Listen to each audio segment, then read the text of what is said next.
I have problems. I know it. But what everybody tells you is just embrace it. Just embrace it. So that's what I'm doing. You know, I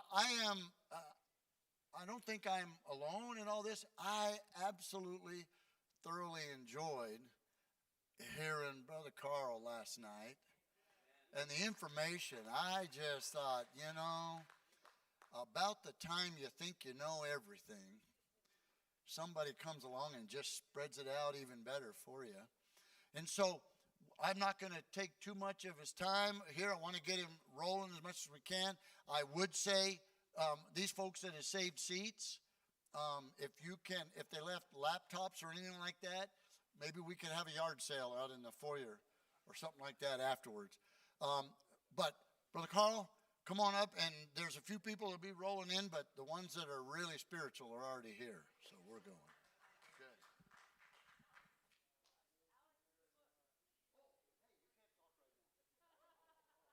Yeah, we got to talk to you about the books. We're handing out the books, and you should get one book per family unit. I'm not sure what a family unit looks like, but if there are extras, we'll have them available outside as you go out and stuff, that you can get what you need there. Okay, does everybody understand that? Okay, good. Then I have accomplished what I need to accomplish. Now we can do it right. Let's welcome Brother Karl to the Rocky Mountain Mission. Thank you very much, and welcome to the challenging afternoon sessions, where sometimes just staying awake is an accomplishment for both the hearers and the speaker.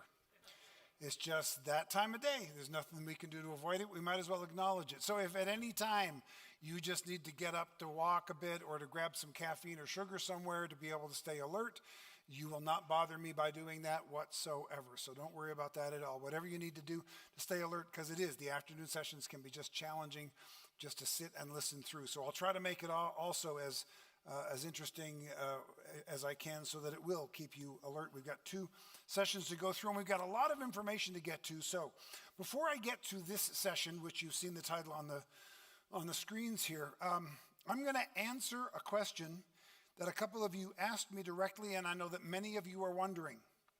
So 15 years, the church goes from 20 to 200. In about 2 years, the church goes from 200 to 400. And then in less than a year, it drops to under 100. You didn't tell us what happened. So those of you who came on time or early, you get the reward that others coming later won't get. They'll just have to live with the mystery. As I had to for a while, because I couldn't figure it out either. So I'm going to tell you 3 things we discovered in the order we discovered them. First of all, during that 2 years that the church was doubling from 200 to 400, I was about as miserable as I've ever been in pastoral ministry. But I didn't know I was miserable, because how can a pastor be miserable when the church is doubling in 2 years? But as we said earlier, once you get above 200, this is the biggest shift that you have to make in the way you pastor a church, because all of a sudden it's beyond your capacity to be a hands-on pastor, and you have to entrust that role to others. I did that willingly, and I found myself spending 90% of my ministry hours doing things I don't like, I'm not called to, I'm not good at, and that suck my soul dry. I moved from becoming a pastor to becoming a manager, from being a shepherd to being a rancher, which you have to do at that point. These are not bad things that you have to do. It's the nature of size. And I was miserable. And they could sense that I was miserable, but I didn't know what it was. They didn't know what it was. And there was just this sense of there's something not right here. And what was not right was me. I've become convinced since then that I think one of many reasons why 90% of the churches in the world are small is probably because 90% of pastors were called to do small church type ministry. When I ask most pastors, what did you imagine yourself doing when you were called into ministry? They give me a list of small church type things, preaching and visiting people in the hospital and being there for difficult times in people's lives. Very seldom do people say, I felt called to build a large staff and to have a capital fund campaign. Now, I'm grateful for those who have a different calling than me, because we couldn't have this meeting if everybody worshiped like, or everybody led like me. We'd probably all be, worshiping in caves somewhere. Nothing would have ever gotten built.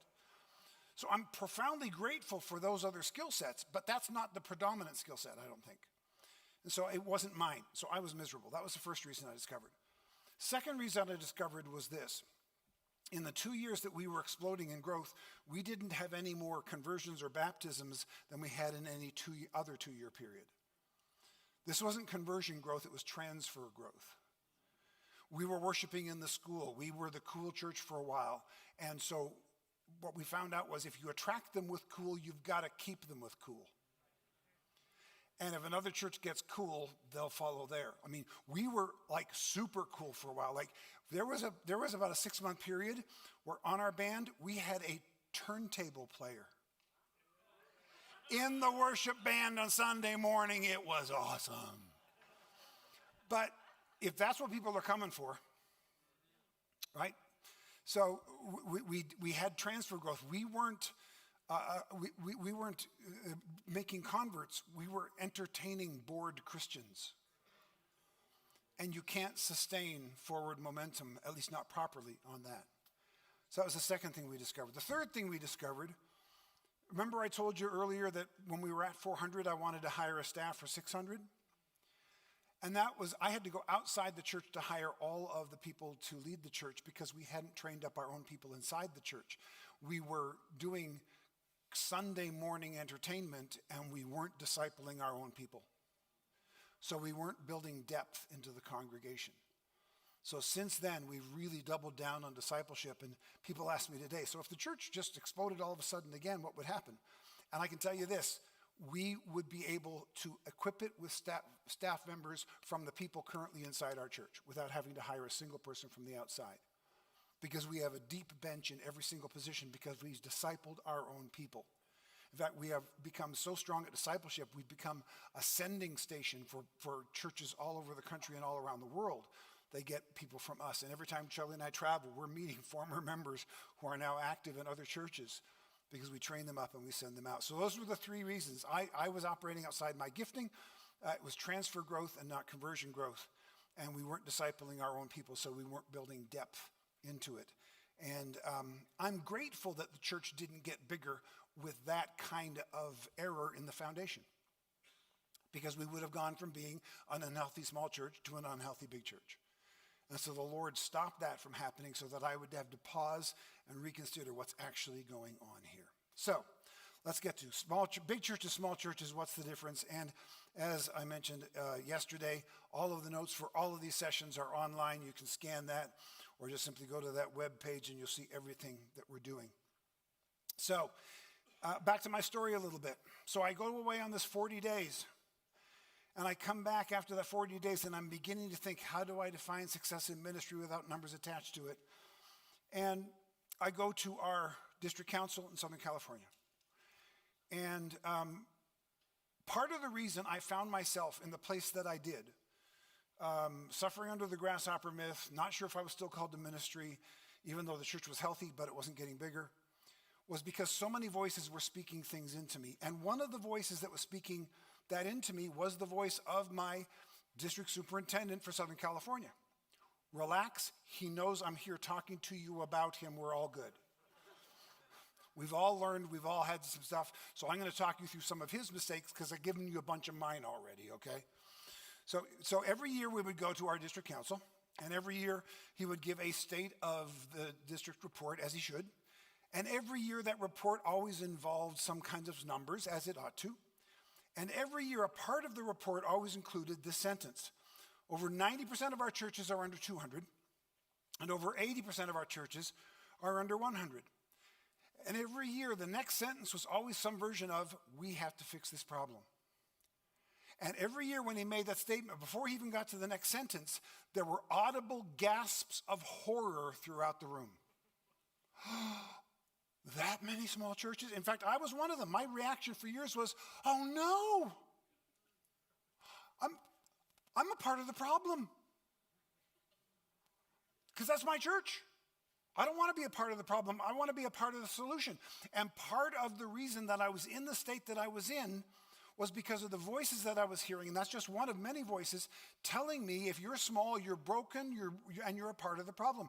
I want to get my numbers up so I'll be a part of the solution. So I took that 40 days away. I came back. About 6 weeks later, we had our network conference. And the same thing happened. The report came up. The numbers hadn't changed much. And that year, instead of thinking, oh no, something inside me broke, and that year, or maybe it got fixed, I don't know. And that year, instead of reacting with, oh no, I reacted with, oh, so what? Okay, fine. Our church is small. Okay, fine. We got a lot of small churches in our district. I don't care anymore. But so what is a question? And questions, I don't like leaving questions unresolved. So here I am asking myself this question. It's a rhetorical question, but it is a question. So what? And I thought, I want to find out so what. So I dug into it a little bit, and here's what I discovered. What I discovered was the number of small churches within the group of churches in question says nothing about the health of the churches involved. And here's one of many ways that I know that. I want you to imagine that the network of churches is in a period of renewal and revival.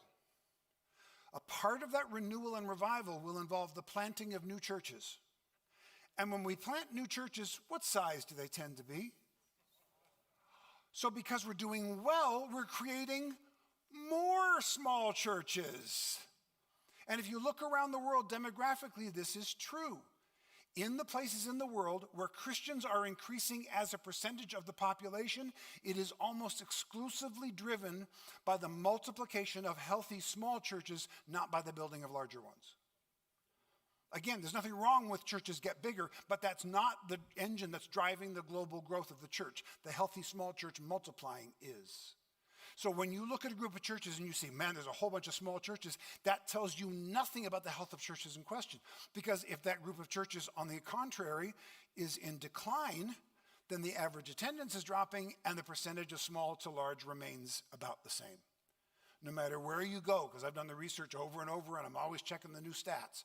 Almost wherever you go, those stats remain the same, whether the group of churches is in renewal or in decline. It means nothing. To which I started asking myself, okay, now what? Now that I'm aware of this new reality, that these numbers really don't say anything about the health of the churches involved, and that I'm still beginning to wonder about what does it mean to define success in ministry without numbers attached to it, what are we going to do about this? And I wasn't actively thinking about it, but it was, tucked away in the back. And one day I had a day off, and I decided to watch the movie Apollo 13.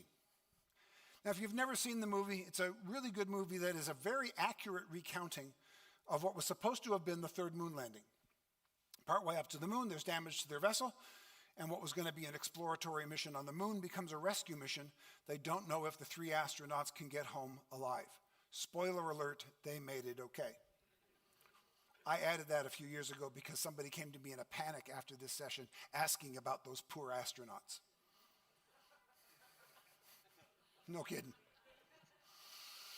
So the movie recounts one problem after another, and at one point they rush into mission control, and the head of mission control goes, what's the problem now? And they go, they're running out of air filters. And he says, how did we send them up without enough air filters? And they said, well, we sent them up with enough, but a bunch of them are in the landing module. And of course, they didn't use the landing module. They spent all their time in the main cabin. So he says, well, the landing module is still attached. Have them float over like 10 feet, grab them and put them into the main cabin. He said, yeah, we had them do that. They're a different size and shape. They don't fit into the hole. To which, in the movie at least, the head of mission control responds with, oh, tell me this isn't a government program. The very next scene shows a couple engineers taking a couple large boxes of material and dumping it on a huge table in front of all the other engineers. And essentially what they tell them is this: everything that's on this table is everything that's on Apollo 13. So using only what's on this table, you have to figure out how to make this fit into this or they die. And the clock is ticking. And by the way, there's not a single item on this table designed to do the job. You got to get it done anyway. I paused the movie. I thought, that is the best picture I've ever seen of what every day is like in the life of a small church pastor. Really, Lord, this is the mess you gave me? This is what I have to work with, really?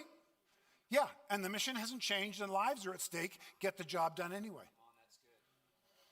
But this, yeah, that. But you don't know how, did you see the 12 I had to work with?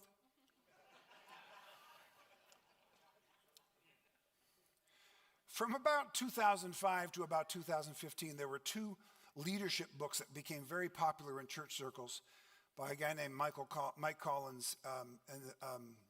We were actually Mike Collins. No, that was one of the Apollo 11 guys. Anyway, they were called Good to Great and Built to Last. Right? Collins was the right last name, but not the first name. Anyway, it's not Phil Collins either, because that's just the drum break guy. Anyway, so these two books were very popular in leadership circles and became very popular. And I'm telling you, for about 10 years, I don't think I went to a single church leadership conference without somebody quoting one of two main quotes from those two books. And the main quote that I heard was this: pastors, you got to get the right people on the bus. Right? Some of you are nodding because you heard it too.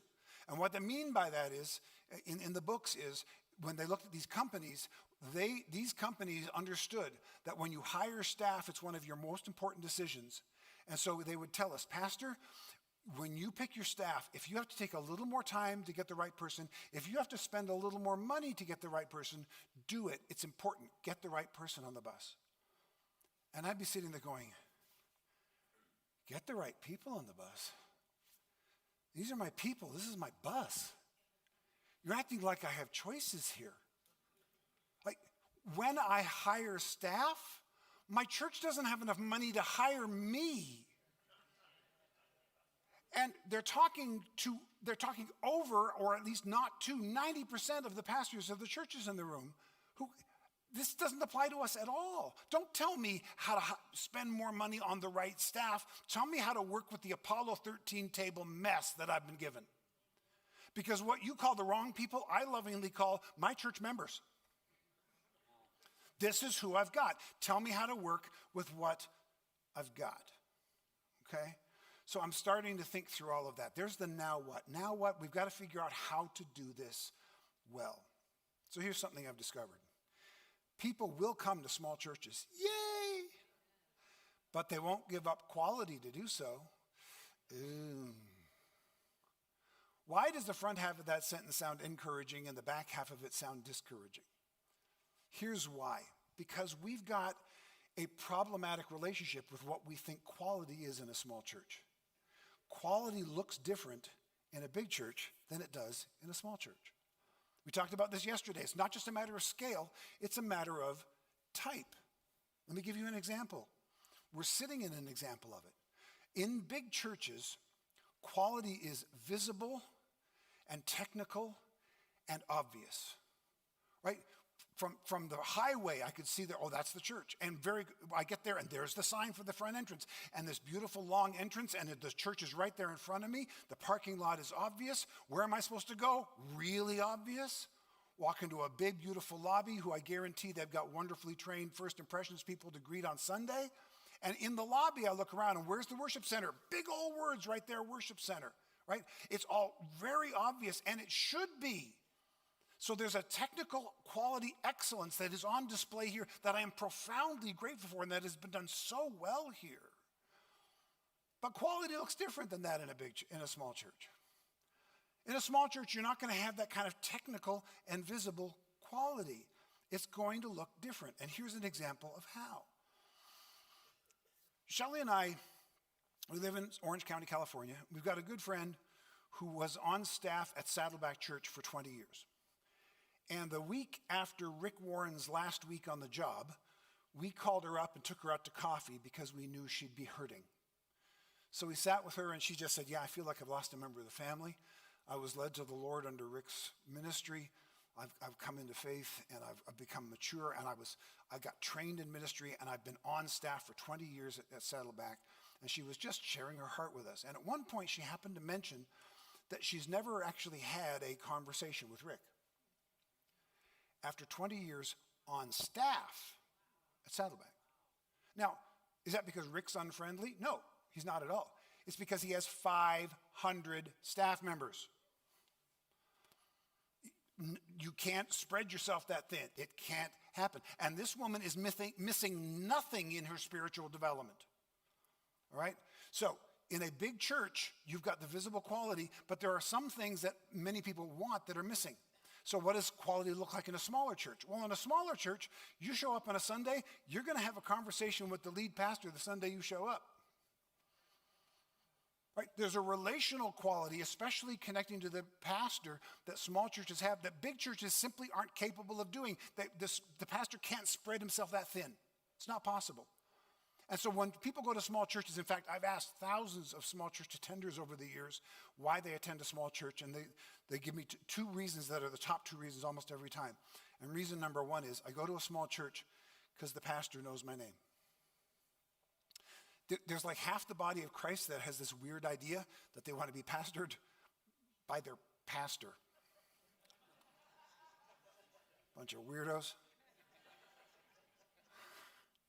But this is that we have to understand in the small church, if you go home and you try to duplicate the technical quality you're seeing here, you will be very discouraged and frustrated.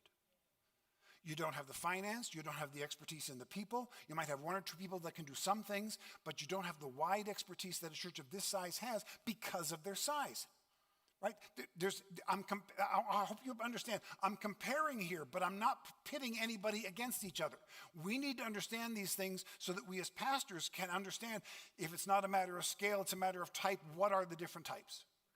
And quality is one of those things. Quality in a small church looks different. Quality in a small church is, am I connecting with people here? In a big church, yes, it also means about connecting. A lot of big churches grew bigger because they were so friendly. But the most obvious quality we see is visible, whereas you got to dig a layer deeper for the small church. When people come to a small church, they are not coming for the technical quality. They are coming for the relationship. So lean into relational quality. Now, let's take a look at this Venn diagram, which I created so that we can walk through some of the differences between big and small. I created this because when I started doing some study on church size differences, every book I read, if it had some kind of a graphic, the graphic was always stair steps or a ladder, with small churches on the bottom, big churches on the top. And when you see that kind of an illustration, what does it hit you emotionally about the differences between big and small? Bottom bad, top good. So I needed to come up with an illustration that didn't do that to us, and the Venn diagram solves that. And here's how it works. With the Venn diagram, the bigger your church becomes, the more you have in common with other big churches. And the smaller your church is, the less you have in common with big churches. Not better, not worse, not top, not bottom. More in common, less in common. That's all. So if you pastor a smaller church and you've gone to typical conferences and you've heard pastors speak from the big church circle and you've walked out frustrated, it's not because they're wrong. And as I said last night, it's also not because you're stupid. It's because you don't have that much overlap. I mean, how many of us have had the experience of walking out from a conference going, I don't know if I can do any of that, but you've got a friend maybe who pastors a church of 300 or 400 walking out with notes like crazy. Oh, I can do this, I can do this. It's amazing, it's amazing. Are they that much smarter than you? No, they just have that much more overlap. That's all. What they're saying is correct, but it doesn't fit in every context. And the smaller your church is, the less overlap there's going to be. Or simply put, many big church principles simply don't translate well into a small church context. And we haven't been told that. I wasn't told that. And then even if I had been told that, okay, so what are some of those differences? And that's part of what we're going to talk about. So in small churches, as a small church leader, you need to have a good understanding of three essential types of principles. Principle number one, the overlap. You need to know what's common in all churches. IKEA, Starbucks, this is just another way of doing IKEA, Starbucks, big spike, long tail. It's just another way of doing the same thing, right? So IKEA and Starbucks, there are certain business principles that apply in both places. As different as they are, they still have to balance their books. They still have to make their customers happy. They still have to have a quality product, right? There are certain things that apply in all churches of all sizes. That's what we're basically learning in Bible college usually. So make sure you've got that figured out. Then circle on the right. If you're in a small church, you need to understand the things that all small churches have in common. The things that I've heard so much of yesterday and today with many of you coming to me and going, you finally told my story.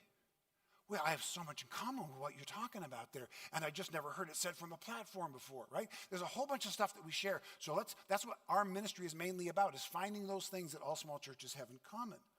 But then after you figured those two things out, there's a third part left over that I'm going to designate by these circles. So in the middle, what all churches have in common. On the right, what all small churches have in common. And then if you're in a small church and you've got all the main church stuff figured out, and then you've got all the small church stuff figured out, there's going to be a piece left over where you're going to go, but what do I do with this that's different in my church than any other church on the face of the earth?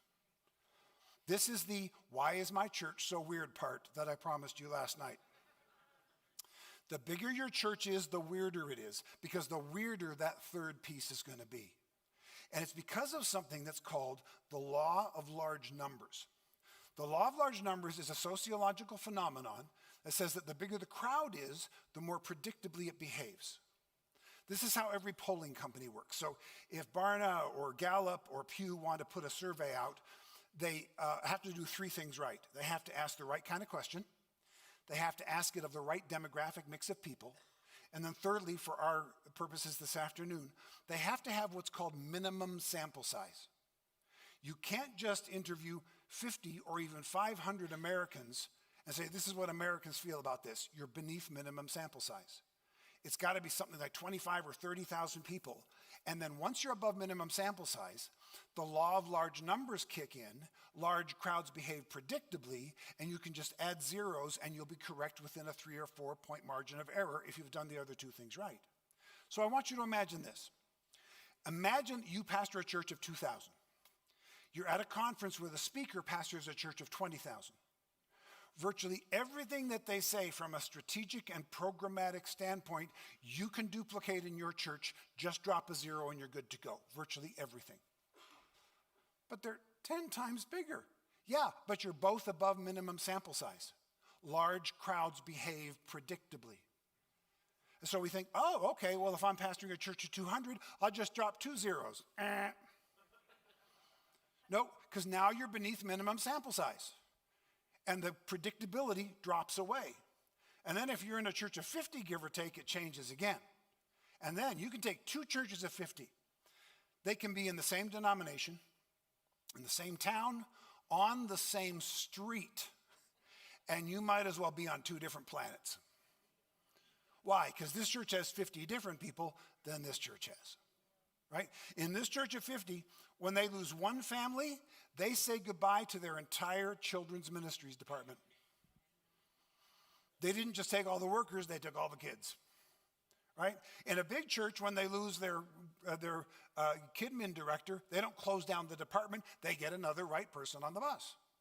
But in a small church, the rules change. Right? Whereas in this church of 50, there's this one person who we all love. This is a smart crew. You're way ahead of me already. But when they don't show up on a Sunday morning, we all breathe a little bit easier because at least this week we won't have that weird confrontation in the lobby. Don't any of you look at me like, I don't know what you're talking about, Karl. All my people are perfect. No, I know that's not the case because there's a rule attached to this. Here's the rule. Every church has been assigned one. It's just a rule. I didn't make it, I'm just reporting it. So if your church doesn't have one right now, that means some other poor church has 2. Yeah, now, the pastor of a church of 2,000 has one of those interesting folks as well, but that just means a weird email once a week. It's not a big deal. But in a church of 50, that one person can ruin your Sunday. That one person can drive a pastor out of ministry. That one person has split the church. It's one of the biggest differences between big and small churches. In fact, I told you earlier when I asked people why they attend a small church, the first reason they give is because the pastor knows my name. You know what the second reason is? Because I can make a difference there. See, making a difference is the flip side of the law of large numbers. If the law of large numbers states that the bigger the crowd is, the more predictably it behaves, the flip side of that is this. The smaller the crowd, the more impact each person has for good and for bad. So we've already talked about the bad. Let's talk about the good.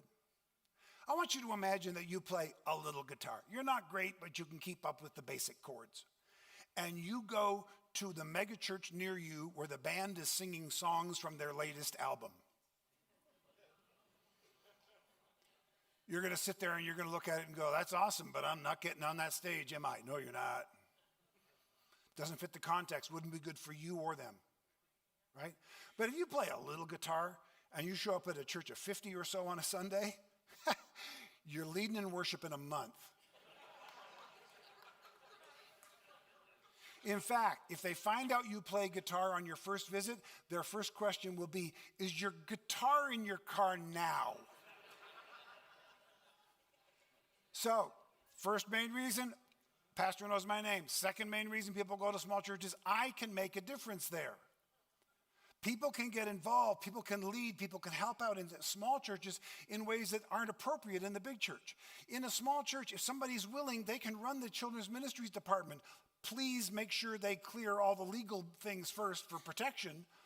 But they don't need to have been trained for that. They just need to be cleared legally for that. And most of the people in small churches who are heading up a department are learning how to run the department as they're heading it. That's not appropriate in a big church. In a big church, they should find someone who already knows what they're doing.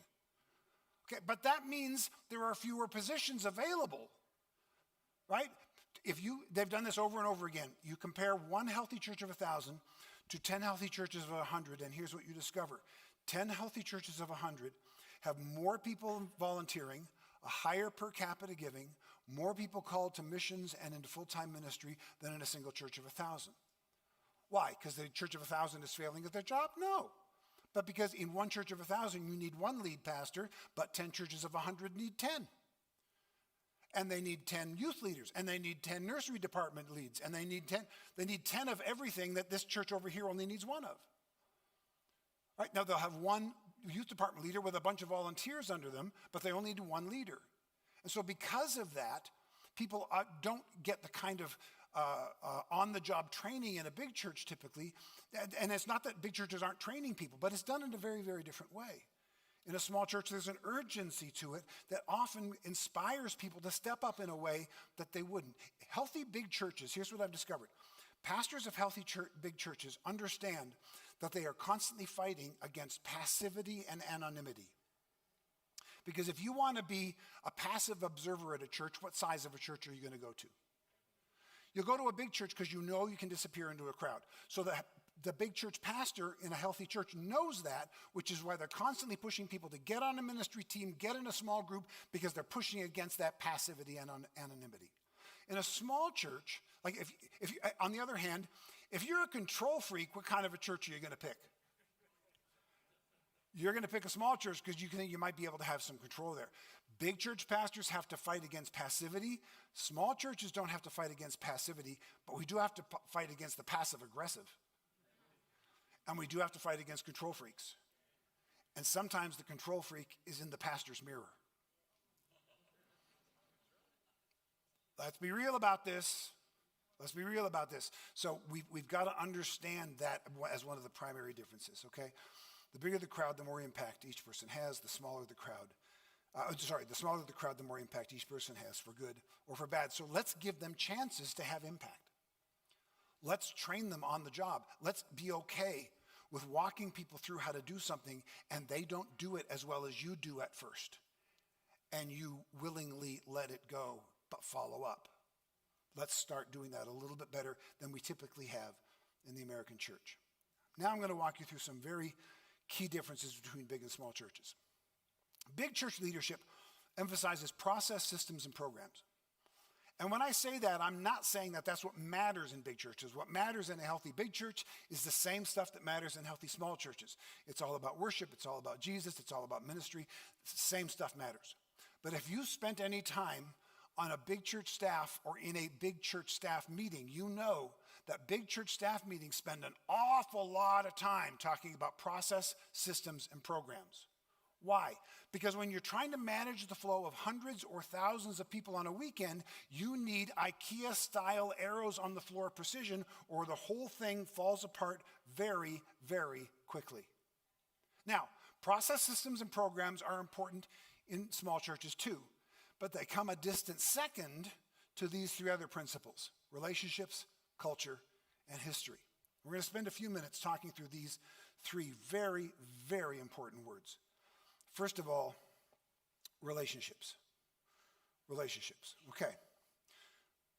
I've discovered that the smaller the church is, the more important the church lobby becomes. I was taught how to do ministry from here. I was not taught how to do ministry out there. In a big church, and especially in a really big church, often the only time the average member or attender hears the pastor's voice is from the pulpit. But in a small church, you probably on a typical Sunday do more ministry in the lobby than you do from the pulpit. And you're going to have far more honest conversations in the lobby than you will in the sanctuary. Right? The smaller the church is, the more important the church lobby becomes. I'm going to show you one reason why. In a big church, the friendliest people are put on the first impressions team. Before we get into that real quick, just a quick note. It's been about 7-8 years or so ago probably that first impressions team was the term that I first heard. And the moment I heard it, I loved it. Because before that we had greeters and ushers, and that described a function. They greeted people or they ushed. But it described a function. But when I heard first impressions, I went, oh, that's describing mission. Your job is to make a good first impression. And I love mission-based titles rather than behavior-based titles. So first impressions team, I love it. So in big churches, they have great training. They put the friendliest people on the first impressions team, and they do a great job on that. But here's the deal. In a small church, everyone's on the first impression team, whether you want them to be or not. You don't have any idea which one of your church members will make the first impression on anybody's given Sunday. And that should terrify you. But it's reality, isn't it? We don't know. So for years, I would try to help my church become friendly, because here's the thing. Walking into a small church for the first time is an extraordinarily intimidating act. I want you to imagine that on any typical Sunday, there's a couple sitting in your church parking lot, if you have a parking lot, and they're holding hands again, and they're looking at each other and going, okay, are we going to walk in this time, or are we going to chicken out and go to a restaurant like we did last week? We're going to go in, okay, Lord, we're looking for a good church. May this be the one. And they get out of their car and they walk to the front door and they open it themselves. And when they open it themselves, they are confronted with the friendliest people in the world talking to each other. And now these two brand new people who are already intimidated have to physically push their way through other people's relationships in order to get inside your church. What is it about church people? We love hanging out in doorways. Every church I've ever been at, church people just hang out in doorways. So for years, I kept telling our people, let's stop, let's at least turn towards others. Let's be friendlier, let's be friendlier. And it's a smaller church, and we have a first impressions team, or greeters, but some Sundays, 2 of the 3 call up, and we've got, it's in some of your churches, you got 4 or 5 entry doors, and you don't have 4 or 5 people that you can station at the doors. So, right, it's just different. So I was trying to help them be friendlier, and it wasn't working. So what I did was I created what I now call the gift plan for friendlier churches. And this, like almost everything we're talking about in this session, is in the book you were given on the way in here today, Small Church Essentials. And the gift plan is simply this. I taught this to our congregation for years. Every Sunday you come in, I'm going to ask you to do one of these 4 things. Either greet somebody new, or introduce 2 people to each other, or follow up on someone you met recently, or thank somebody for a job well done. I first introduced it to our main volunteers and said every time we have a volunteer meeting, I'm going to ask you about who you gifted, who you greeted, introduced, followed up, or thanked. And we're going to talk about the people that you met and who else might have met them too. And we're going to start to get to know the people. And what I discovered was, when I started teaching this to our congregation, I gave specificity to something that had been too vague.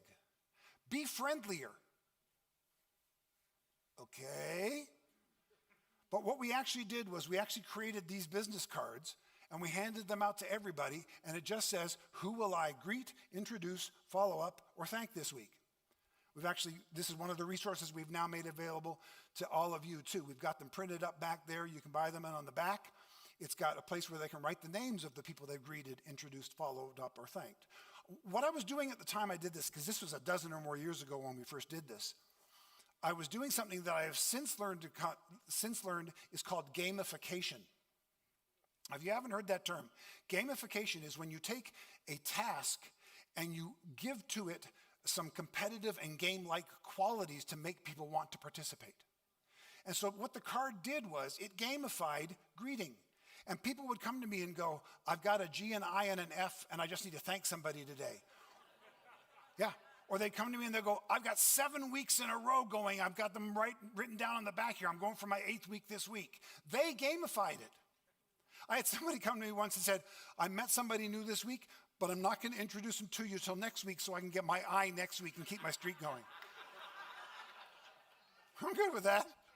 Because before this, they didn't do either one. Right? So if this will help you in your church, we'd love to help you with that. In addition to that, we've also created a template that you can print on a printer at home on cardstock. And on the front, it's got, 9 or 12 of one side, and the other side, it's got 9 or 12 of the other. We actually have USB drives back there, $10, and you can print up all of them that you want. And when you print it up, you see where it says karlvaters.com/gift there? There's nothing on this that says that there. It's empty, so you can put your own church website address there if you want to. So for $10, you can get the USB drive, and you can go home and you can print up as many of them as you want on cardstock, on your church or your home printer. It works beautifully there. So that's just another tool, another resource to help small churches. What it does is it makes it very specific what you want them to do, and it turns into something that actually they have some real fun with. And it has changed the friendliness factor of our church like nothing else we've ever done. And then what we do is we teach it in our new members class. So I'll tell people, I would tell people in the new members class. So, one of the reasons you're here is probably people were friendly. Who was the first person who greeted you? And they'd go around and they'd all be talking about the person who greeted them. And they introduced me to so-and-so, and they came and they introduced me to you. I said, let me tell you why. I handed these out and I said, they were doing it because we purposely do that way. And now I want you to pay it forward to the next group of people who come to the church. And they went, yeah.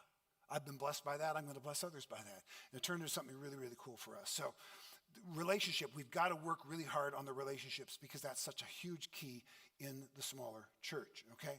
So the second word, and that's the reason why, as I mentioned earlier, my podcast is called The Church Lobby, because we want to have the kind of conversations we have in the church lobby, and we want to emphasize the importance of the church lobby in small church ministry. Now we move to culture. Culture is a huge point of conversation in business and in churches over the last 20 years, and it should be because it's so, so important. Now, everybody has a different definition for culture, so I'm going to give you mine so that you'll know where I'm coming from. When I talk about culture, here's what I mean. Culture is the unwritten set of rules that governs everything a church does. There are two key words in that sentence. First of all, unwritten. Your church's culture will not be found in your bylaws or your mission statement. Well, if it's unwritten, where are we going to find it? You're going to find your church's culture in statements like, we don't do it that way in our church. Or in statements like, that's just the way it is around here. In fact, the strongest culture enforcers in your church don't know they're enforcing culture, which makes culture harder to change because they don't even know they're doing it. It's unwritten, but it's important because it governs everything the church does. We talk about mission, and mission is something we ought to talk about. But do you realize that if you try to put a good mission into a bad culture, that mission will die? That's what the parable of the sower is about. The seed is good. It lands in 4 different cultures, and only one of the cultures is ready to receive it and produce a harvest. So in a lot of our churches, we're fighting a mission battle, but we have to fight the culture battle first. We have to prepare the soil so that the church culture is ready to receive what God wants to give them.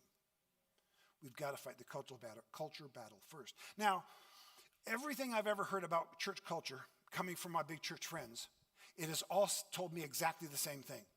Pastor, you're the one who sets the culture in your church. You tell them what the culture is, you preach on culture, you live culture, you enforce the culture, you make sure that your other leaders understand the culture. In a church, pastor, culture flows from the top down. But if you're a young new pastor going to an older small church and you think you're going to tell them what their culture is, God bless you in your next church. That is not going to fly. Here's why. Pastors of pre-existing small churches don't set the culture, they inherit a culture. You need to know this going in. Now, you may look at that and it may make sense to you, but you may also look at it and go, okay, but then why am I going to pastor this place if I can't even change the culture? Well, you can change the culture, but in a small church, you don't get to change the culture simply because of your title. Think about it. In a church of 1,000, if I walk in, I'm not expecting to change that culture. I'm going to accept it and stay or reject it and leave, but I'm not going to change it. And I know I'm not going to change it. It's too big. But if a person walks into a church of 50, give or take, they're going to change the culture if they stick around whether they want to or not. Again, it's the nature of size. So, pastor, if you're in a pre-existing small church, here's what you need to do to earn the right to move the culture forward. Step one, you've got to know the current culture. When you first arrive at a church, you have to be a student of that culture. You have to know what their culture is. You have to listen between the sentences because it's unwritten. Pay attention, know the culture. Step two, you then have to show them what you appreciate about the church's culture. If you go in and all you do is tell them you're doing this wrong and this wrong and this wrong and we got to change it all, you have no chance. They're there because they like something, and you got to find out what that something is. And you got to show them that you appreciate it. They will not get where you want to get them until they get that you get them. You have to understand it. You have to show them what you appreciated about it.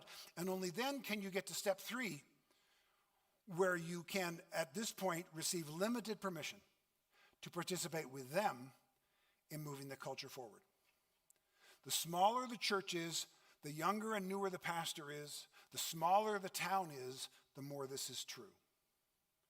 So be aware of this. Most of us haven't been told this. We've just been told, pastor, set the culture. And you're trying and it's not working because you're in a situation where you got to do this first.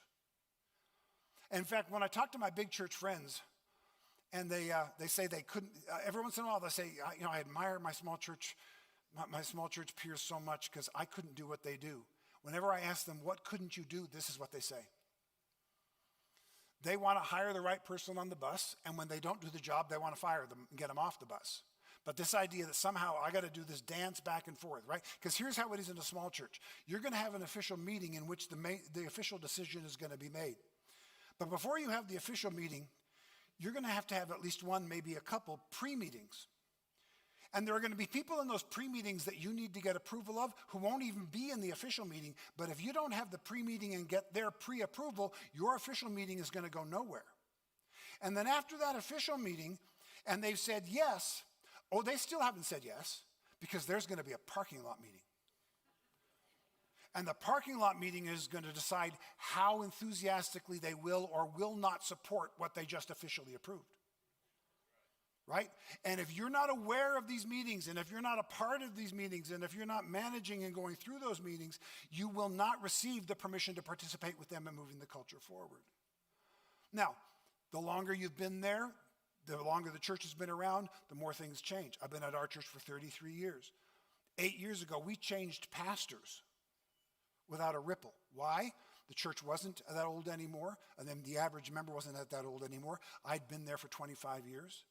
My youth pastor had been there for 25 years and had earned their respect. And I went to them and I said, I'm stepping aside as the lead pastor. I want my youth pastor to step up and be your lead pastor. We're going to vote on it in a month. We spent that next month answering all the questions, being available for everybody, but they voted it all the way in. Only one no, and we knew exactly where that no was going to come from, and that wasn't going to change. You can eventually get to that, but that was 25 years in. In a small church, it takes a while. In the meantime, you've got to do this back and forth with the congregation because they are part of the decision-making process. And now we're going to go to the last one on this and its history. Small towns have long memories, and so do small churches. So if you're in a small church in a small town, you're doubly blessed. Now, I say that with humor, but it should be the case. A rich, long history should be a double blessing. But why so often does it feel like a curse? That long history should be a foundation upon which we get to build, but too often it feels like an anchor that's weighing us down. So how do we deal with history in a church? What's going on here? Here's my first advice. If your church has a history that is pushing back against the future that God has for you, do not fight against your church's history. You will lose. History has an unbeaten track record of success because it's already happened. You can't change the winner of last year's Super Bowl. It's already happened. Don't fight against your church's history. Go deeper into it. What do I mean by that? Well, several years ago, we were having one of our church's 0 anniversaries. And I got out some of the old stuff. We found some stuff from the archives. And I found an old article from about 3 years into the church's history. And it had the most awesome title of all. The church can work with delinquents. Now, if you're under 40, delinquent doesn't mean you're late in paying your bills. Back in the day when teenagers were making a mess in the community, we called them juvenile delinquents. And this article was an interview with our church's founding pastor. And in the first paragraph, it says it was written by a person who was a probation officer and a caseworker with youth. And he said, I searched for months to find a church that was that would help me to reach juvenile delinquents. And until recently, I couldn't find a single church that would help me. And then he said, until I met this young man who's just planted this brand new church in town. And he said, we're willing to reach a new generation in a new way. We're willing to do whatever we need. We'll work with you to reach our kids. And I read that, and 100 feet to my right as I was reading it, outside in our already too small parking lot, we had been running the only skateboard park in our town for the last 20 years. Why? Because one day we resurfaced our parking lot, and the next day I went out and there was noise all over the place because every skateboarder in town had found the smoothest surface in town. And at that point, I sat down with Gary Garcia, my youth leader, and we realized, okay, we've got a choice here. We can either put up a bunch of no skateboarding signs, or we can find some ramps. We decided that churches on defense put up signs and churches on offense put up ramps. So we put up the ramps and we brought the kids in. And so here I am reading, the church can work with delinquents. The founding pastor of this church said, we want to reach a new generation in a new way. And I realized that crazy thing we were doing in the parking lot was fulfilling the dream of the founding pastor of our church who just went to be with the Lord 2 years ago in his 90s. You want to honor the people who came before us? Don't fight against the history. Find the visionary statements by the visionary founders. All right, before I conclude this, one more resource I want to make you aware of, and then we'll take a 15-minute break and come back for our last session together, at least with me. Every church has to get equipped for a healthy pastoral succession. I just told you about the pastoral succession we did, and it was a very quick description of it. But here's what I've discovered. Transitioning from one pastor to another is something every single church knows it's going to have to do, and that we do no training for. This is a huge miss. We don't do this well. We're in a church here that did it exceptionally well. I serve a church that did it well, but we all know how rare that is. Pastoral succession usually happens because of a problem or creates a new problem or both. And I think it's because we don't know what we're doing, and yet we know we're going to have to. So what I've actually done is right now, I'm creating a series that we're going to call On Deck, Your Pastoral Succession Game Plan. We're going to do it this fall. We don't even have dates or prices or anything set up. But if you're interested, that might help you or might help your church, scan the QR code or meet me at the book table, and we got the card you can take with the QR code on it. Get on our mailing list, and as we start putting this together, we're actually going to send questions and surveys out to people on the mailing list asking you, what can we do, what help do you need? And we're going to take what we did and what I've learned from hundreds of churches around the world about pastoral succession, and we're going to teach how to do a healthy pastoral succession. And let me tell you, you don't need to be this close to retirement or to transition to start learning it. You know, when you start understanding and helping your church get ready for the next pastor, your first day on the job. It should be something we do the entire time we're there. And we don't do it well, we're not trained for it. So we're working on that now. That's coming. If you're interested in that, let us know. In the meantime, we are going to take this short break.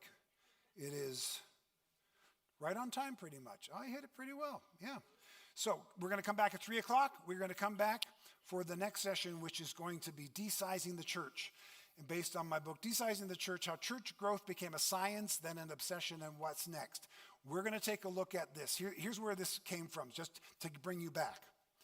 For years, Shelley and I have been doing this, and we often go away from conferences like this.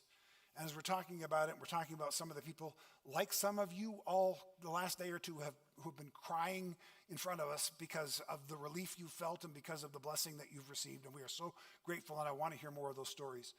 And one day we were driving away, and I looked at Shelley and said, man, I feel like we pulled some more bodies out of the river today.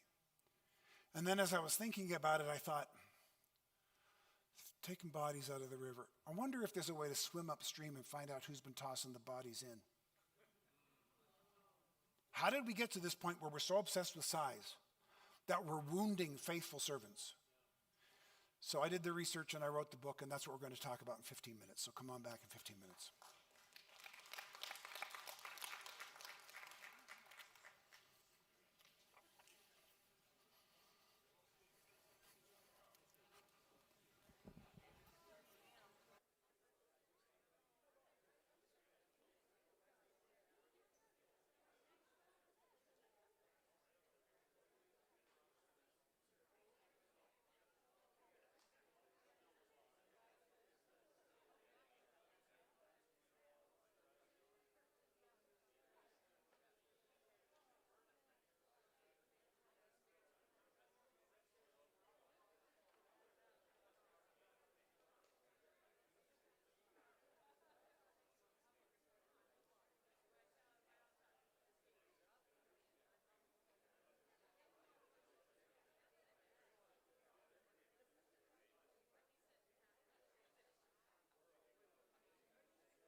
Testing one, okay.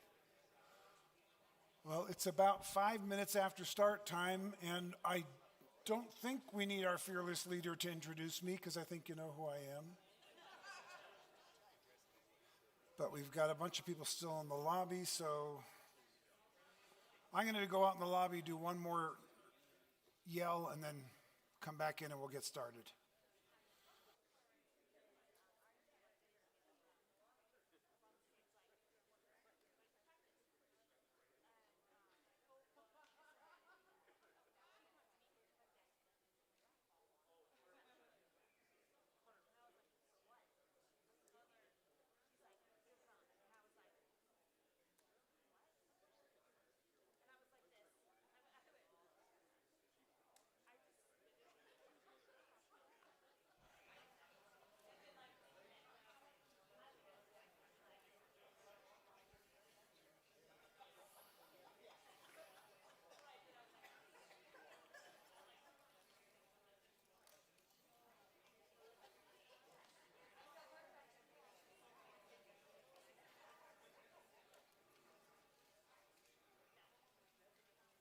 All right, we got some folks making their way in. We'll give it just another minute or two.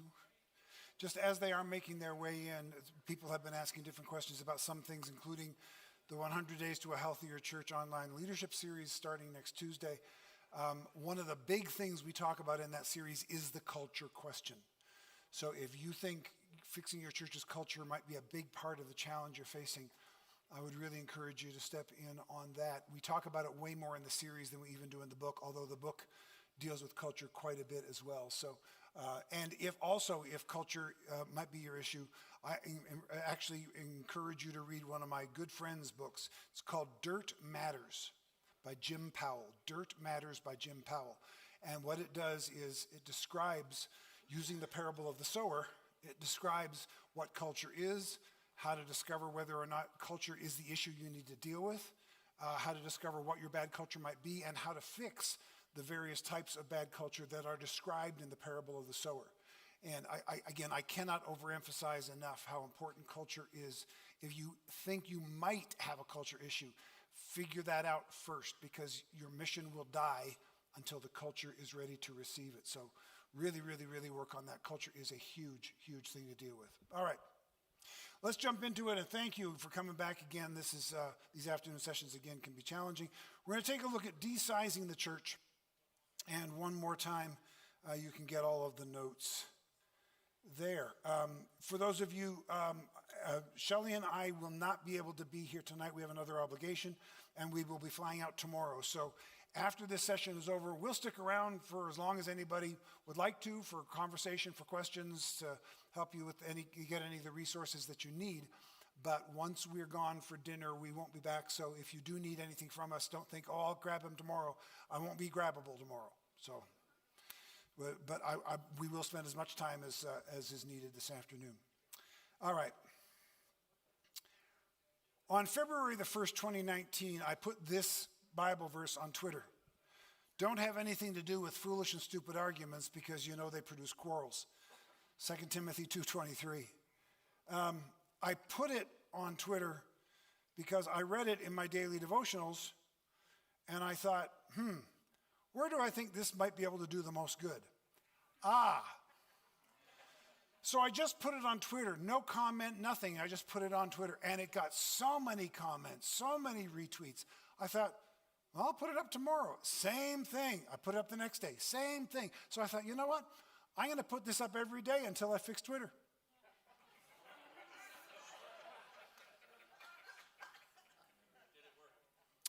I'll leave that to you.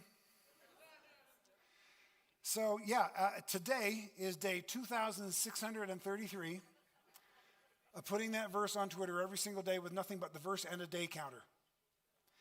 And so I say, in fact, people have asked me, can you put that on a mug or something? Because I need more reminders than that. So I haven't made mugs, but we actually did make stickers, and we'll have them at the book table. You can buy a sticker today if you want. I've had pastors buy them for their entire congregation. Don't want to know what's going on there. But buy a sticker and put it wherever you think it'll do the most good. The reason I'm telling you this is what I'm going to be talking about in this session As you've heard already, a lot of what I talk about kind of comes counter to what we've been told, but this session even more so. And I just want to start by saying I am not the guy who goes looking for a fight. I don't want to fight with anybody. But I really have a hard time squeezing against the wall to walk around the elephant in the room. I just can't do that either. And so we're going to address some elephants in the room that I think are overdue to be addressed. And, I'm not doing it to produce a quarrel. In fact, how do you know that an argument is foolish and stupid? Because if you know it's going to produce a quarrel, it's going to be a foolish and stupid argument, which means literally every single argument online is foolish and stupid. Because it's never produced anything but a quarrel. On social media especially. I don't engage, and I've had people come to me, why don't you address this? You've got a voice, you should address this. I do address this when I'm talking to actual human beings face to face. But I don't put it on social media because it only produces a quarrel, which means even if I'm right, it's still foolish and stupid. So I don't want to engage in that, but I want to engage in some important things. So we're going to be addressing it from my book, Desizing the Church. And we were really blessed. It's been out just about 2 years now. We were really blessed last year when both Christianity Today and Outreach Magazine honored it with awards. And the only reason I tell you that is when I first started this ministry of helping small churches thrive, we had 3 goals. Goal number 1 was to encourage small church pastors. Goal number 2 was to resource them with as many things as we could find for them. And goal number 3 was to take this conversation and bring it into the mainstream of church leadership so that it's not just small church pastors talking about this stuff to each other. So that people who put on the bigger conferences and put on the podcasts and the books, they start understanding this and they can start coming along with these truths as well, and we can all help each other. And this is an acknowledgement that they're beginning to pay attention. So pray for us as the Lord is now putting us in rooms that we never have been in before, and before people with influence that we've never had a chance to be in front of before, because we want this conversation to go wide, and that's a big indicator of it. So what we're going to do in this session is I'm going to ask and answer these 5 questions. What is desizing? Why do we need to desize? Where did our obsession with bigness come from? What are the dangers of pursuing bigness? And how do we fix this? So, first of all, what is desizing? Well, it's a word I made up. And here's the deal. When you make up a word and put it on the cover of a book, it's a word now. Like, did you know that? You can just make up words. Because, that's how every word came here. Somebody made it up, right? They don't occur in the wild. We make them up. So I made it up because I was trying to come up with to describe something that it didn't have a word for.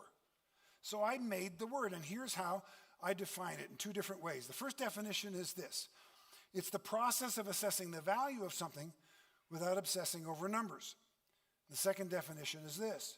In the church, choosing to evaluate the health and vitality of a congregation, a denomination, or a movement without using attendance figures, percentages, or numerical comparisons as the primary consideration.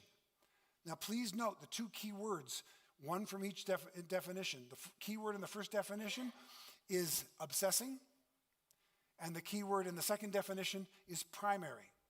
Numbers are important. We need numbers. They can give us accurate pictures of things that we can't see without them. But our obsession with numbers is a big problem.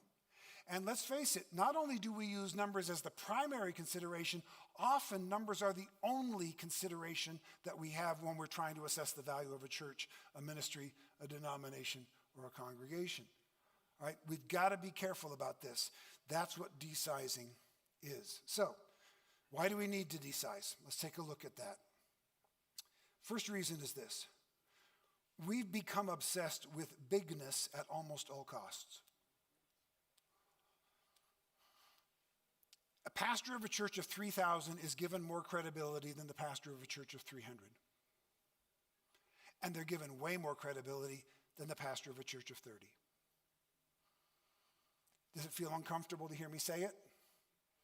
Only because I'm saying it from here and not out there. Because we've been saying this to ourselves for decades. We know this. This is true. It shouldn't be, but we know it's true. Numbers define us. We've become so obsessed with it that we're valuing people based on the number of people who sit in front of them on a Sunday morning. And this is simply wrong. It's cost us so much. In fact, I'm convinced that our obsession with numbers is the major least acknowledged contributing factor in pastoral burnout, church scandals, divisiveness, misallocation of resources, and a whole host of other church dysfunctions. Now, I don't believe it's the main contributing factor, but it's the biggest unacknowledged contributing factor. If we could remove, I've got to get bigger by next year, off of the shoulders of every pastor, I believe we would make every pastor healthy instantaneously, or healthier instantaneously. That burden is killing us. It's hurting us. Think about how much of our resources are allocated wrongly because we're chasing size.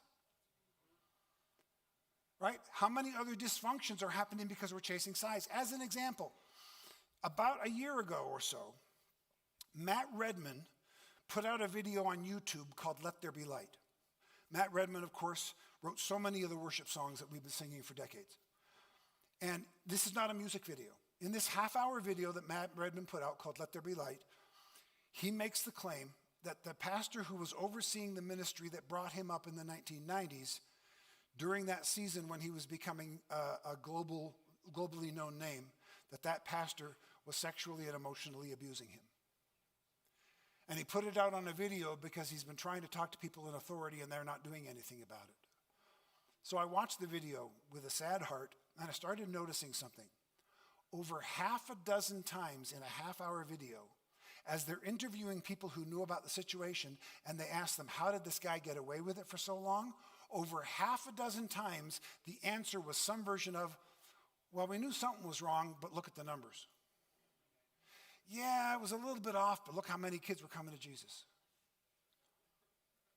That's an acknowledgement that his numerical success provided cover for his sin.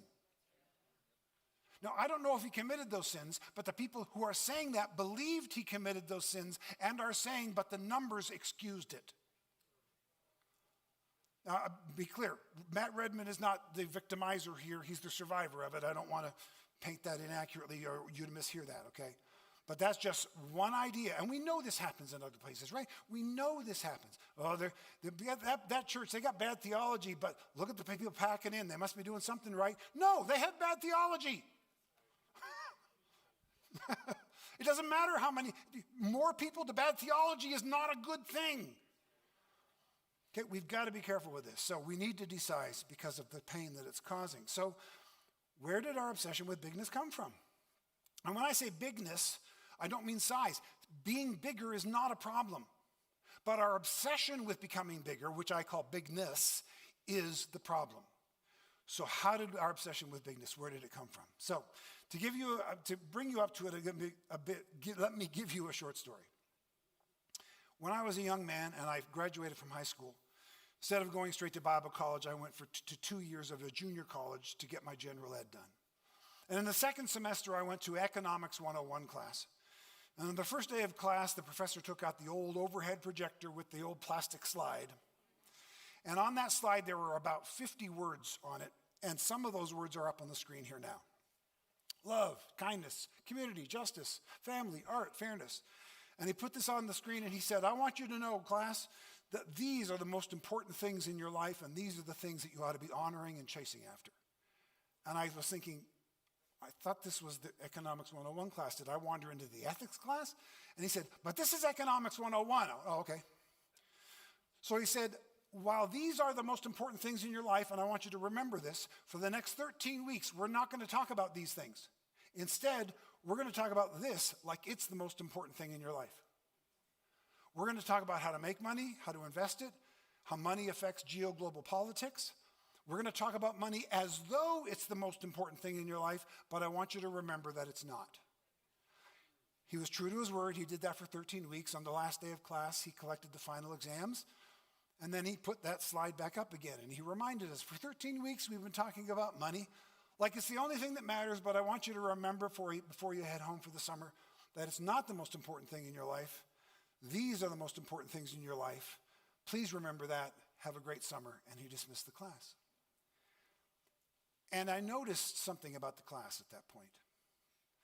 From week 1, when he first put the slides up, to week 13, the body language of at least half of the class was different. On the first day, it was, okay, we're kind of confused, but okay, yeah. But by the last day of the class, it was like, yeah, okay, that's what you're saying, but I know how to make bank now. In 13 weeks, he had shifted our value system from this to this. We were willing to pay lip service to that other stuff, but we knew what money was now. We knew the value of it now. He didn't intend that. But in 13 weeks, he had begun to rewire the value system of half of those students. So why am I telling you this? Because for over 40 years, I've gone to church leadership conferences in which we assume that everybody in the room knows that this is what's important in your church. But at this conference, we're going to talk about this.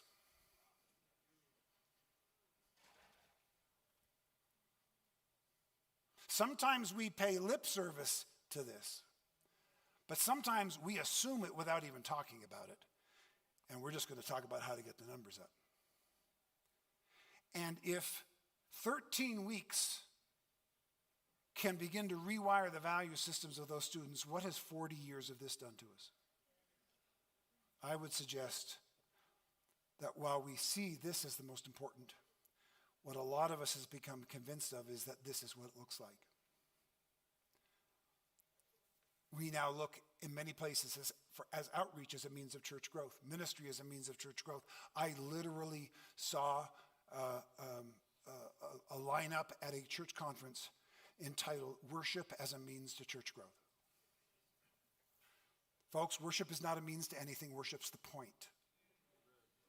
And when we see these as a means to church growth, we devalue them.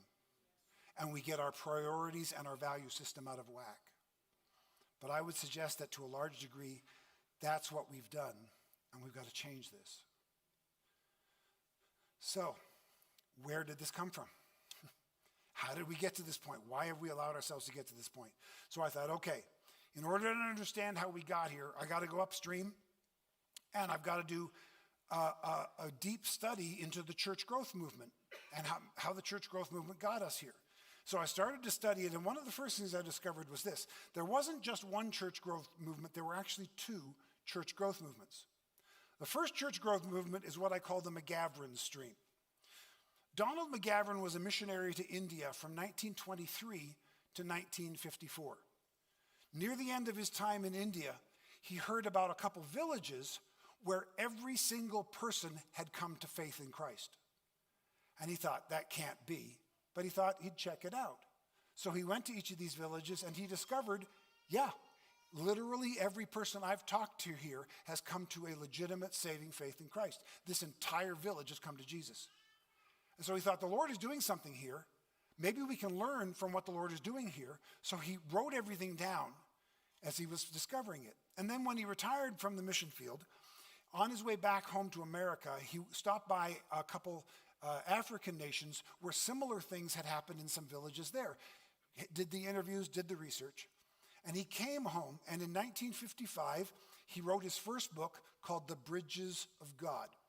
The Bridges of God is universally understood to be the first ever church growth book. It is, in fact, the first place where the term church growth ever appears in print. And a whole lot of the language that we use in the church growth movement came out of that book.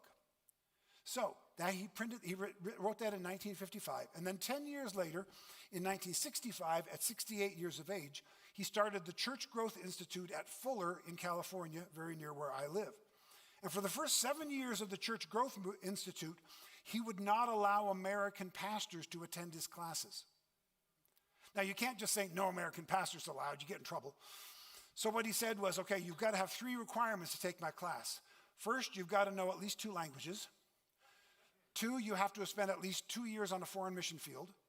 And 3, before you can come in the class, you have to write a paper showing that you have a thorough understanding of an indigenous people group outside of your own. That excludes 99.9% of U.S. pastors, including me on all 3 counts.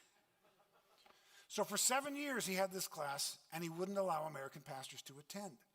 And then in 1972, At age 75, he finally gave in to the pressure because American pastors were reading his book and going, "We want in the class." So when he's 75 years of age in 1972, he holds the first ever Church Growth Institute class for American pastors. And that class is, again, universally understood to be the spark point for what is now the American church growth movement. Started in 1972 in that class. So I'm reading through his biography, and I'm going, why didn't he want American pastors in the class? That's weird. So I flipped to the back, and I saw that the author had put his email in the back of the book, and I thought, he must be okay with people emailing him. So I emailed Dr. Gary McIntosh at Biola University, and I said, "Hey, I've been reading the biography. I've got some questions for you. Do you mind if I ask them?" And he said, "No." We set up an appointment. I sat down and I talked with him, and eventually I turned it into a podcast episode for me. But I asked him, why didn't Donald McGavran want American pastors to attend his class? He said, well, here's the deal. Donald McGavran was not concerned with churches being bigger. He didn't care what size churches were. In fact, he never pastored a church of more than 300 in his entire life. Most of them were under 100. Donald McGavran was concerned with people coming to Christ. Donald McGavran was concerned with seeing Christians increase as a percentage of the population. And he wanted to find out the best way to do that. And so as far as McGavran was concerned, if a whole bunch of healthy small churches multiplying is the best way to do that, then let's do that. If in another location building a big church is the best way to do that, then let's do that. He didn't care about church size. But he knew Americans. And he knew if Americans get a hold of my ideas, they will individualize it and make it about how do I make my church bigger. So in 72, when he finally gave into it, American pastors took the class, and guess what we did with his stuff? Exactly what he feared and what he tried to protect us against. We turned it into a big church contest. And since then, almost anything you've heard from an American pastor out of the church growth movement has used McGavran's language, but we're actually swimming in the American stream. So, what is it about Americans that we're so obsessed with size that Donald McGavran, also an American, worried about what we do with his stuff? So I did the research on that. This is what I discovered. Our obsession with size as Americans actually comes as an unintended negative consequence of America's best ideas. And by best ideas, I mean First Amendment. Freedom of religion, freedom of speech, freedom of assembly, freedom of the press, right? So the people who wrote those words, most of them had come from northern European countries, many of them generations before Mayflower. We know the story, right? The reason they left, one of many reasons they left, was for religious freedom. Because in Northern Europe at the time, there were virtually every country had a state-sponsored church. And if you weren't worshiping in the state-sponsored church, often you would be persecuted.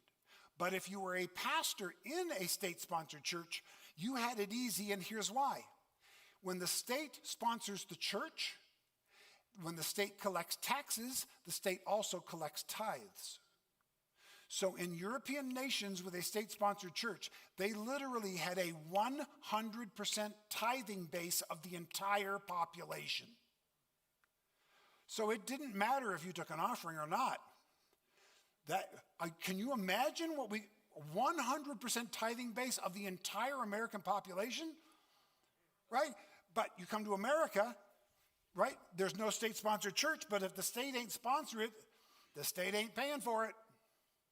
And what happens is the pastor who can draw the largest crowd, collects the biggest offering, can build the biggest church building, is seen as the greatest success. And so the idea that bigger is better in the church is an unintended negative consequence of some of America's best ideas.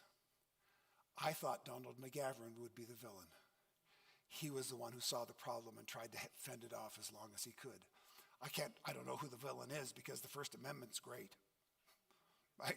It's just one of those unintended negative consequences of good ideas. So, what are the dangers of pursuing bigness? Okay, now we know where it came from. Who cares? Who cares that we like stuff big? Why is this a problem? What are the dangers?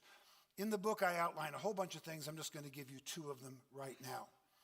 First of all, it creates an overconfidence in our abilities. And secondly, it creates an oversimplification of our goals. Let me walk you through them one at a time. First of all, under the heading of an overconfidence in our own abilities. A couple of years ago, I discovered a principle. It's a sociological phenomenon called the Dunning-Kruger effect. And Dunning-Kruger describes how people learn complicated subjects over a long period of time, okay? So here's how it starts, or here's how it goes. The higher you go up, the more confident you are in your knowledge. The further to the right you go, the more actual knowledge and experience you possess. So here's how it usually plays out. The line is going to look something like this. You start bottom left, knowing nothing and knowing you know nothing, so you have zero confidence, right? And then you watch a YouTube video. Your confidence soars even though your actual knowledge is minimal, right? And anybody who was pastoring during pandemic knows this because you got some of those videos from people who had never pastored a day in their life, but they figured out how you should pastor your church. I call it the peak of overconfidence. Some people have called it Mount Stupid. I would never call it that. So you've learned a little, but now you are super confident in it. You've got this thing figured out, okay? This is first or second year after Bible college sometimes. Oh, I got this. We're going to do church like nobody's ever done church before. Got to figure it out. We're going to rock this sucker. This is going to be great. And they come out arrogant and right. Not everybody, but some of us, right? And then here's what happens.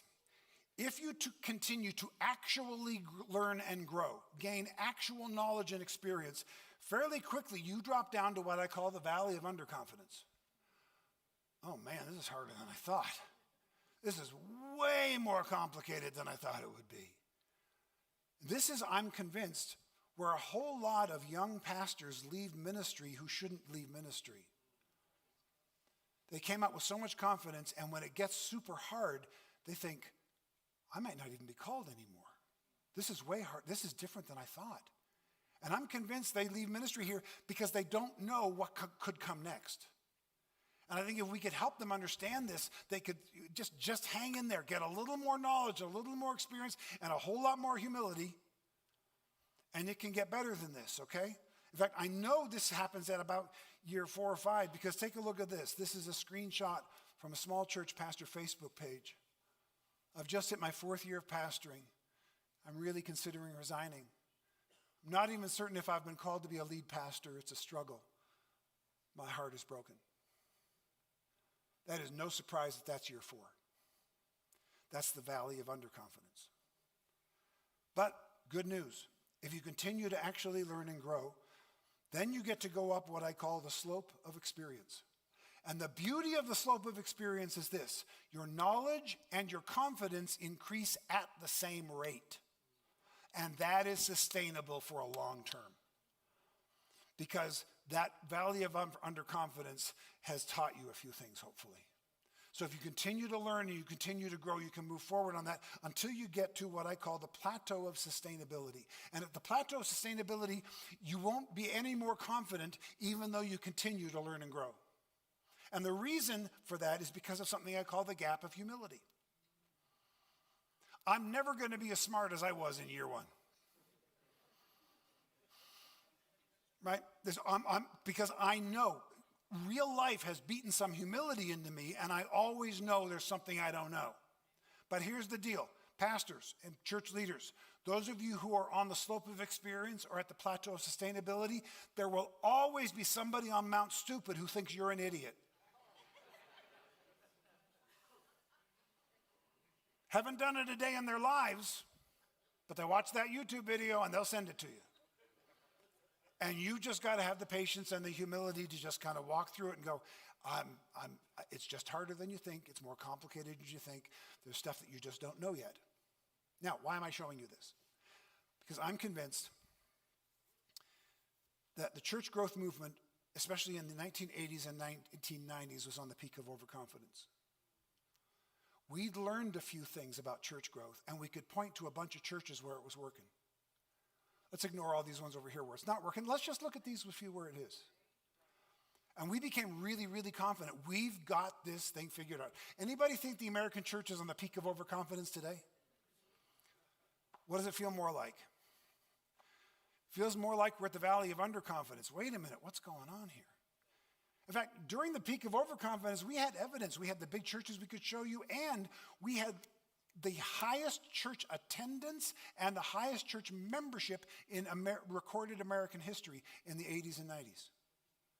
See, we've got this picture that America was so much godlier back then. There's just been this constant descent into godlessness. That's not true. Why do you think they called the Wild West wild? It wasn't because of all the church revivals. We needed 2 great awakenings. Awakening from what? Oh, I don't know. Right? So it's been this throughout American history. In 1776, this is in the book, in 1776, there was 17% church attendance in the colonies. So we are down from the highest it's ever been for church attendance and for church membership anyway. For godliness, probably not. But for actual church attendance and membership, things we can actually measure, yeah, we're down from the highest ever. So that's why it feels so bad right now, and it is worse than it was. But we've got to be aware of this. In fact, here's another way of showing it to you. Here's what every pastor's bookshelf looked like in the 80s and the 90s. Your church has real possibilities. How to break growth barriers, purpose-driven church, simple church, natural church development. Your church has real possibilities, user-friendly church. That's an optimistic set of titles. Now, I'm having fun with it, but I'm not making fun of them. I read all those books, and I benefited from all of those books. But that's optimistic. Virtually every one of them says, if you do this, guaranteed, right, all healthy things grow. Just remove the obstacles to growth. And I now call it the myth of inevitability. But we were fed inevitability with those books. That's what the peak of overconfidence looked like. Now, nobody writes any books during the valley of underconfidence. Just eat too much ice cream and watch too much stupid TV. But nobody's reading, not only are we not reading those books today, we're not reading those kinds of books anymore. Here's what a typical pastor's bookshelf might look like today. The Great Evangelical Recession, Losing Our Religion, Unchristian, Autopsy of a Deceased Church, The Great Dechurching, The Rise of the Nuns, and I'll throw my book in there, Desizing the Church. Now, if the left side of that is optimistic, the right side isn't pessimistic, but I do believe it's much more realistic. I believe it's recognizing some of the challenges that we failed to see previously. And they're offering solutions that I think are based a little more in reality and humility than some of our previous things. And again, I'm not putting down the authors of people who wrote those other books. I learned from them. And at the era, it made sense during that time to be writing those books. But we've matured. Hopefully, the church in America has matured and we've gone along. And so I think now, we're actually beginning to possibly come out of the valley of underconfidence. I think that we were probably at the peak of overconfidence for 30, 40 years. And I think for the last 10, 15, 20, and maybe the next 10 or more, we're going to be in and maybe coming out of the valley of underconfidence. But here's the good news. If we stay with this, I think this next 40 years, we can be going up the slope of experience. Moving forward with a little more realistic look at it and with a whole lot more humility. That it isn't as easy as we thought. But that's okay. Because we can move forward with confidence and humility, knowing that God is doing this and it's not just up to us. But when it's only about the numbers, we get very overconfident very quickly. So we've got to put that overconfidence away. The second problem with it is it creates an oversimplification of our goals. For 30 years, I went to conferences in which this is how church health and size was presented to me. A church was either small and presumed to be unhealthy, or big and presumed to be healthy. Think about it, right? The first line of almost every speaker's bio at almost every church conference was they took a church from 20 to 2,000 in 2 years. It didn't just get big, it got big fast. And it was presumed that the numerical growth was because of health. It was also presumed that lack of numerical growth meant lack of health. We had a one-dimensional view of these things.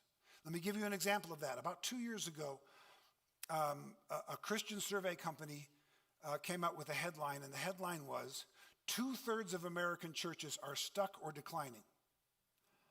And I thought, I know the news is bad, but that doesn't sound quite right to me. I've traveled a lot, and it doesn't seem quite like 2/3. So I did something really weird. I read more than the headline. And all the way down to paragraph 2, doesn't take much work, folks. It really doesn't. Paragraph 2 told me this: 1/3 of American churches are in decreasing numbers. 1/3 of American churches have the same numbers as last year, and 1/3 of American churches have increased their numbers. So, an equally true headline could have been, 2/3 of American churches are holding their own or increasing. Just as accurate, but it betrays a different mindset, right? We're so convinced that static numbers mean something's wrong that we can't even frame the headline in a positive way, or I would say even a more accurate way. We're not even open to the possibility. So here's my suggestion. Let's take this one-dimensional and let's break it out into, 2. And if we break it out into 2 dimensions, higher you go, the bigger you go, the further to the right you go, the more healthy you are. You still have bottom left, small and unhealthy churches. Of course there are. You still allow for big and healthy churches. Of course there are. But now you allow that there might be some big and unhealthy churches out there too. Anybody read any church news over the last 2 years? Just in Texas alone. I mean, seriously, pray for the church in Texas. This is not good. Right? So we know that that's true, but this also now allows for, are there actually small and healthy churches? Could it be? Right? Even those of us in small churches don't realize that can be the case. But again, it's just 2 dimensions, but it allows for more possibilities, and in fact, it's way more realistic. Let's stop assuming that small is broken. Let's stop assuming that big is great. Some big ones are great, yeah. Some small ones are unhealthy, of course. But here's the deal. The information flow has been going from top to bottom for 40 years. It should be going from right to left. It shouldn't be going from big to small. It should be going from healthy to unhealthy. And this is one of the things I'm honoring your network leadership for bringing me in. I'm the small, healthy church guy, and they're saying, we want you to talk to everybody, big churches too. You realize there's a lot of places that still aren't open to this because they're so obsessed with the idea that if you can only learn from the bigger ones. I have watched as I have begun, and people have heard me introduce myself as a small church pastor. I have watched just once or twice as a big church pastor has looked down the row at their staff members, nodded, and they've all gotten up and walked out. And I've wanted to go, I can see you guys, right? They won't even acknowledge that they might be able to learn something from a smaller church. And in some ways, I don't blame them because they've only seen it through that previous lens. If you don't see this lens, you don't see it. Right? So how do we fix this? Start to bring the sucker in for a landing here. I'm going to give you 3 principles. First of all, we have got to talk about church health non-numerically. And I'm going to give you an assignment. Because if we don't do it, ain't nobody going to do it. At some point, you're going to go to another conference like this. Whether it's next year's network council or some other group of pastors. And you know that when you go to the next group like this, somebody at some point is going to ask you, so how's your church doing? And if you are asked that question and you haven't thought about it in advance, you're going to have a number that pops into your head. You're going to pad it up by 25%.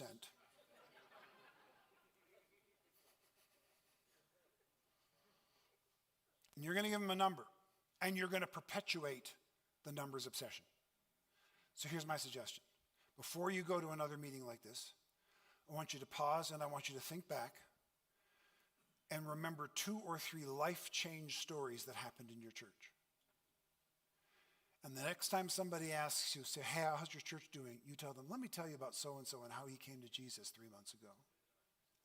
Let me tell you about this couple in the church. They were on the verge of divorce. And we've got a divorce recovery workshop in our church. It's only one couple who's leading it, and they haven't had anything to do for years. But they have finally had a couple who came to them. And they walked them through. And that couple is not getting a divorce anymore. In fact, they've renewed their love for each other and for Jesus. And let's change it from stats to stories. Because if we don't do it, nobody's doing it. So let's start doing it. And what that will also do to your own spirit is inestimable. You've got to do it. Let's start doing that. Let's start bringing the stories. Every once in a while, people will say, but the statistics matter. You've got to get this. They do. Yes, numbers matter. I get it. So you're just talking about telling anecdotes? And I go, yeah, also known as stories. And if you get enough anecdotes, it almost becomes metrics. But here's the deal. Metrics don't matter nearly as much in small churches as in big churches because of the law of large numbers. Right? In big churches, the statistics matter more because trends follow. Like if a church of 2,000 is down by 15%, that's 300 people. That can change budgets. That could change staffing. But in a small church, you got 50 people one Sunday, and you got 25 the next. 50% drop. Disaster? No, flu season. Or fishing season, or hunting season, or the next week, 75. Revival? No. You're dedicating a baby and their entire extended family showed up. We can swing up or down by 50 to 100%, no problem at all. So if you start looking at metrics in your small church, it will drive you cuckoo. But in the big church, it does matter. And here, by the way, send in your ACMRs and make them accurate. Here's why. When churches are underreported, we know it's not the big churches who aren't sending their ACMRs in. In Southern Cal, they tell me over a third of the churches, they've got to call and call and call to get them to send in an ACMR, and with 20% of them, they just got to make guesses. They can't help you if they don't know you're there. So don't obsess over it every week, but once a year, write it down. I know what it's like. There were years when I'd look at that ACMR, and I'd go, is there a spot where I can write down, it stinks right now, leave me alone? But send it in, because at the network level, the law of large numbers kicks in. The numbers matter more to them than they do for us, and validly so, because they're talking about hundreds of churches and tens of thousands of people. So in a church of 50, the numbers don't matter so much. The stories do, the people do. But at a network level, the numbers matter more. So give them the numbers they need. Okay, that's always, I always like to know that, because we need to be represented, and if they don't hear from us, they can't represent us. Now, 2 more points. When my book makes a turn towards how do we fix this, the first 2 chapter titles are what I'm going to give you. The first chapter title is this: Discipleship Fixes Everything.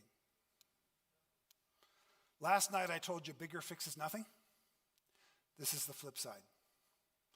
I was writing the book and I wrote that down. One of the things I love about writing a book is this: if you write something stupid, as long as you don't hit publish, nobody knows how stupid you are. If you say something stupid, it's just out there. So I wrote this down and I went, I don't know if that's one of the dumbest things I've ever written or one of the smartest. So I sat on it for a while and thought about it. And I'm right. Discipleship literally fixes everything. Think about it. Can you think of a problem in a church that discipleship won't fix? Because I can't.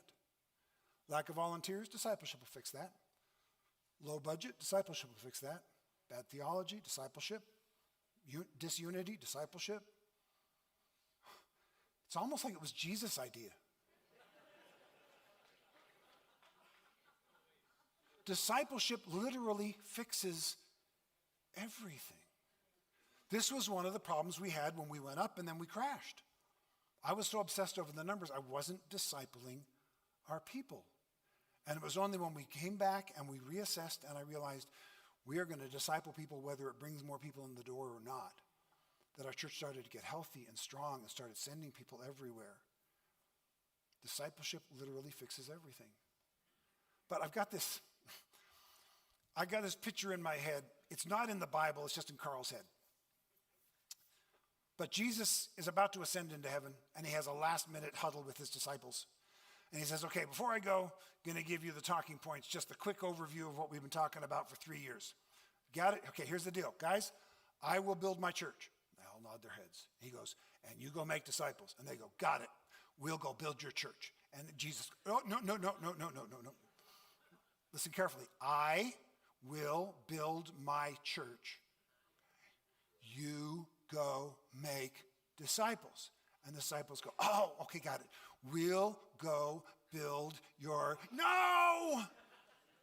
We've been having this argument with Jesus for 2,000 years. Quit trying to build his church. He's better at it than you are. Stop taking Jesus' job from him. He gave us the job to make disciples. Discipleship fixes everything. Jesus is building his church. And when we get that priority out of whack, we get everything out of whack. And then the last piece that we'll look at is this.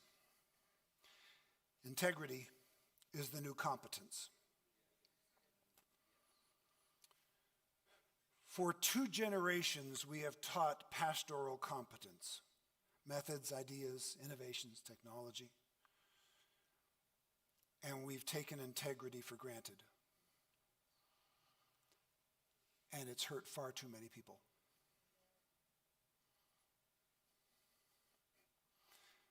There's a lot of conversation today about deconstruction, ex-evangelicals, and so on. And when I first heard those terms, I thought, those are just fancy terms for backsliding. And sometimes they are. But most of the time, they're not. When people use a term like, I'm deconstructing or I'm an ex-evangelical, that's usually a very active thing that they're doing. Very conscious and very thoughtful. By thoughtful, I don't mean wise. I mean, they're just thinking about it a lot. It's not lazy. But here's the thing. You will not find a single person who says they're an ex-evangelical or says they're deconstructing their faith who says they're doing so because of a lack of technical excellence in our churches.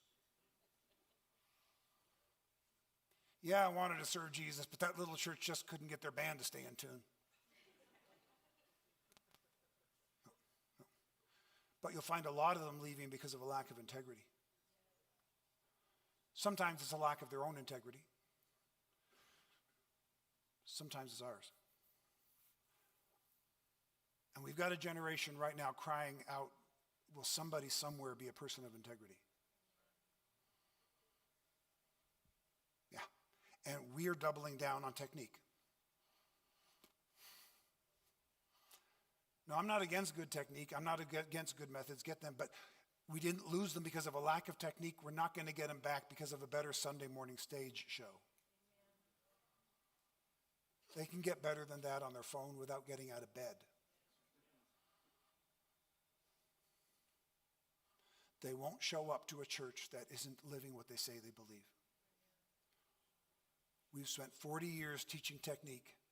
What if we decided to spend the next 40 years on our faces before God asking that we would please be people of integrity again? God, have mercy on me, a sinner. God, help me to be a person of integrity. Help me to live by what I say I believe. And help anybody who comes in contact with me to see that in me. Not so that they can praise me, but so that they can see Jesus through me. Because our lack of integrity hazes the mirror through which they can see Jesus. And I want to make that as clear as possible. For years I was told, one of the ways you stretch your faith is add a 0 to your goals. If you want 10 new people, figure out what it would mean to have 100 new people, and that'll stretch your faith. Set a bigger plan. That's going to stretch your faith. Here's my final suggestion to you, and then we'll go.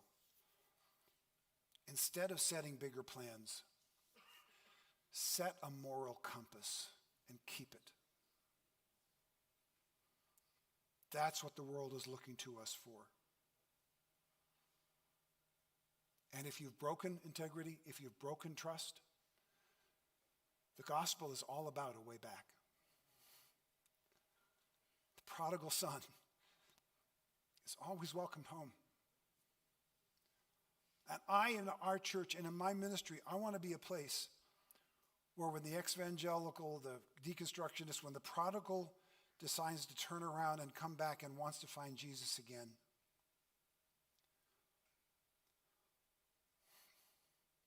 I'm a third generation of someone who's got pastor. That makes me the older brother.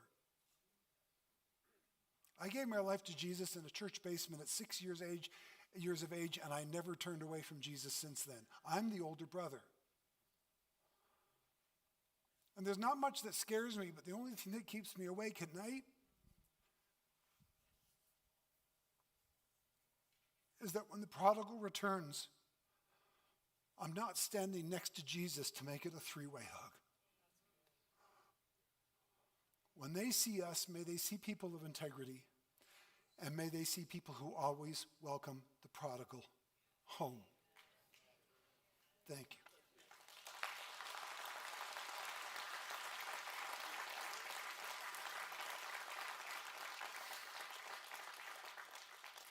Thanks, everybody. I think you're dismissed.